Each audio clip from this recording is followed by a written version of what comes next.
And you got to have some guys there at wide receiver, I'm sure, that have been your guys, like Jamar Chase and Terrace Marshall in recent years have been phenomenal. So Kayshon Boutte, he's the next one in line in terms of he's a star already. So in looking for that number 2 guy, 3 guy, even going 4 deep at wide receiver and beyond that, how's that situation looking? It's got to be Booty Besh, and then for the 3 through 4 through 5 spot, 6 spot, it's up for grabs, Mark, because Booty and Besh, they're going to be on the field. What they bring is singular, and it's brilliant individual greatness and team greatness. You can put them almost anywhere on the field, and you're going to get production, especially yards after the catch as well.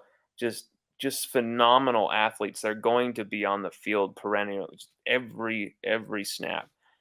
They have to be, just the way they play off each other as well.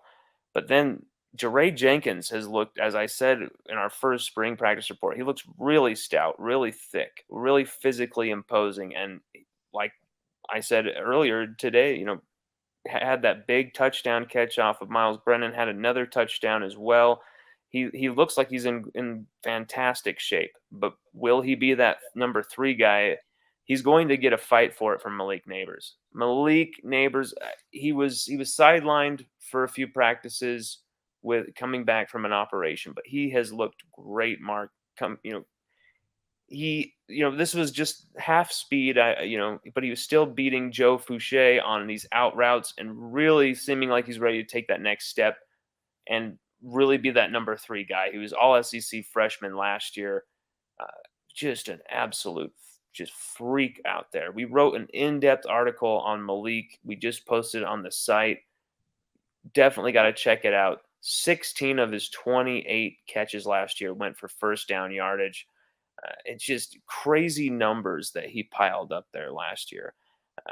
Malik Neighbors, could he be that number 3? I really think he's got a strong push for it. Brian Thomas Jr., though, he, as much as I like to talk about him being this, aerial assassin, aerial skyscraper, towering, but at the same time, Mark, he is very physical.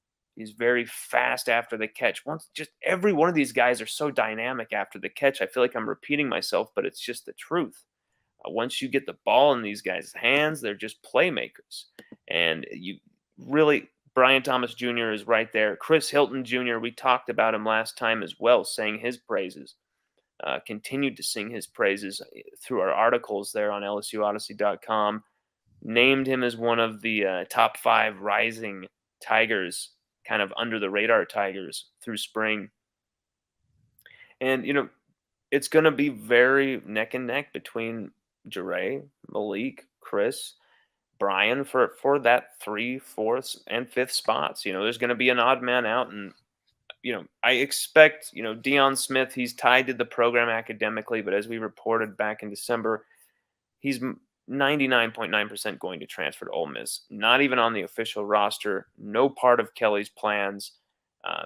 It's really going to be between Jarray, Malik, Brian, and Chris as to who's going to get those marquee spots next to Booty and Besh.